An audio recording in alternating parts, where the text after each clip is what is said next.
Faith comes by hearing the God's word. చాలా మంది దైవజనులు ఉన్నారండి. ఉదాహరణకి సాధు సుందర్ సింగ్ గారు. నేను ఒక మాట గట్టిగా చెప్తాను ఈ సమయంలో దైవజనుల గురించి అని విశ్వాసుల గురించి అని. సాధు సుందర్ సింగ్ని మనం ఫోటోల్లో చూసాం. నేను నిజంగా ఎక్కడ చూడలేదు.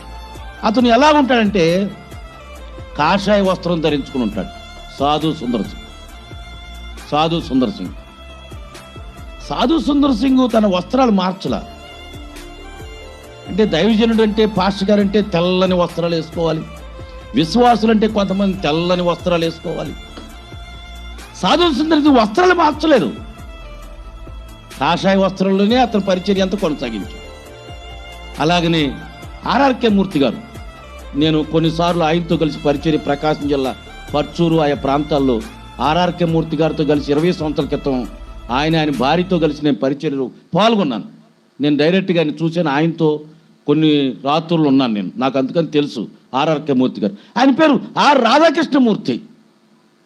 ఆయన పేరు మార్చుకోలేదే, అదే పేరులో కొనసాగాడు. ఆయన ఒక అన్యుల కుటుంబంలో పుట్టి ప్రభువుని అంగీకరించి ప్రభులో కొనసాగుతూ ఆయన పేరు మార్చుకోలేదు. ఆర్ఆర్కే మూర్తి. సాధు సుందర్ సింగ్ వస్త్రాలు మార్చుకోలేదు. ఆర్ఆర్కే మూర్తి గారు పేరు మార్చుకోవాలి. ఈనాడు ఏదో దైవజనుడు అంటే బైబిల్లో పేరే పెట్టుకోవాలి, దైవజనుడు అంటే ప్రత్యేకంగా వస్త్రాలు ధరించాలి, దైవజనుడిగా కనపడాలి. నో. భక్సింగ్ గారు ఆయన చనిపోయేంత వరకు ఆ సింగే బక్సింగే ఆయన పేరు మార్చుకోలేదు. గొప్ప దైవజనుడిగా మనకు ఒక మాదిరిగా ఉన్నాడు ఆయన. మీరు గమనించండి. ఈనాడు కొంతమంది బాప్తిసం తీసుకున్న వెంటనే పాస్టర్ గారు పేరు మార్చుకో.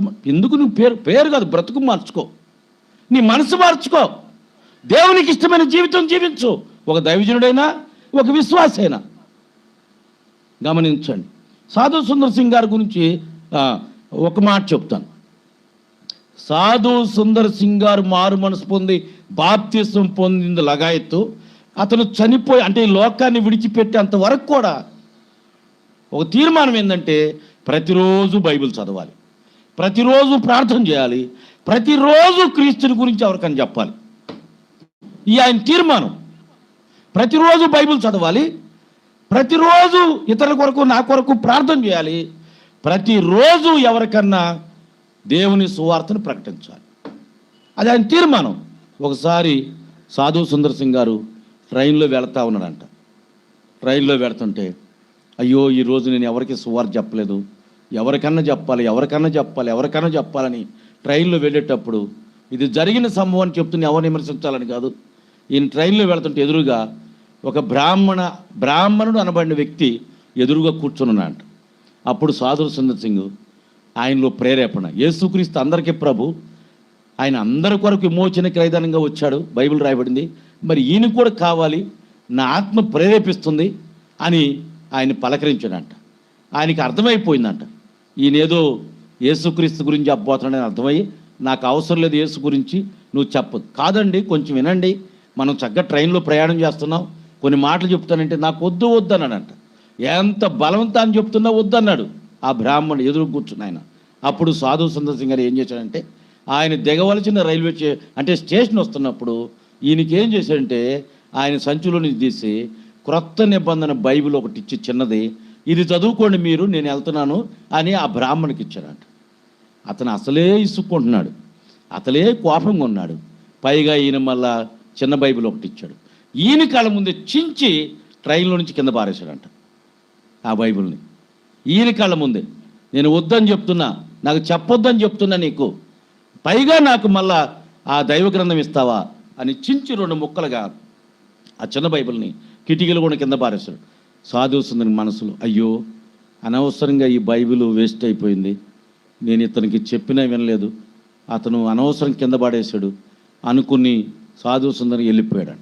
వెళ్ళిన తర్వాత 3 నెలల తర్వాత ఒక ఊరిలో ఒక సువార్త సభకి ఈయన్ని పిలిచారంట వాక్యం చెప్తానికి, సాధు సుందర్ సింగ్ గారిని. వెళ్ళి ఆ సభలో కూర్చున్నప్పుడు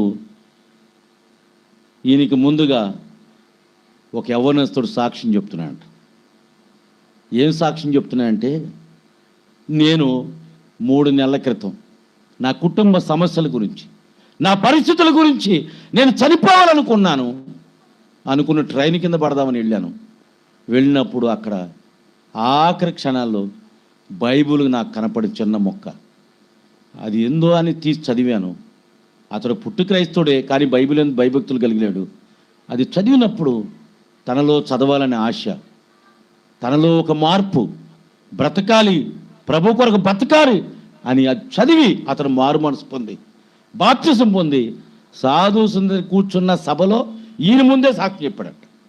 అది ఎక్కడ దొరికిందో చెప్పాడంట, ఆ బైబిల్ మొక్క ఎక్కడ దొరికిందో చెప్పాడంట. సాధు సుందరి ఆశ్చర్యపోయాడంట. ఆ దైవజనుడు, నిజంగా నేను ఆ ట్రైన్లో వేస్ట్ అయింది అనుకున్నాను, ఒక ఆత్మను రక్షించే ప్రభు. నిజమేనండి, దైవజనుడు ఎప్పుడు తృష్టకులకి అనేక సమయాల గ్రంథంలో ఒక చోట రిఫరెన్స్ ఉంది. ఏమని ఉందంటే, అనేకుల కొరకు ప్రార్థన చేయకపోవటమే పాపం అని రాయబడింది సమయాల గ్రంథంలో. అనేకుల కొరకు ప్రార్థన చేయకపోతే అది కూడా పాపమే. దైవజనుడా, మంచిదే, దైవజనులు విశ్వాసులు నాట పెట్టండి.